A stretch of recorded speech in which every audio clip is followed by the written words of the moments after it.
కాలు కింద పెడితే నోరంతా ఎడకపోవట్టే. పోయి చెంబెట్టి నీళ్ళు తాగుతా.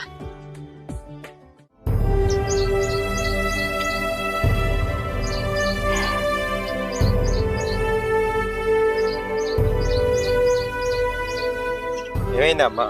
ఇక్కడ కూర్చొని ఏం చెప్తాను? ఏం లేదురా, సింధు నిన్ను కొట్టినప్పటి నుంచి మనసు అంతా బాధగా ఉంది. సరే, ఆమె ఏమన్నా కావాలని కొట్టింది అతియే. అలా ఆగేటప్పుడు వంగా ఇట్లా అంటే చేయి తాకింది. అయినా నేను దాని గురించి మర్చిపోయినా. నువ్వెందుకు బాధపడుతున్నావు?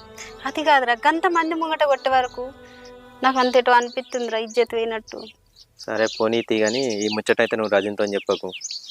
అది కాదురా, ఇప్పుడు వాళ్ళు నిన్ను కొట్టిండని ఊకుంటే వాళ్ళకి అలస అయిపోతుంది.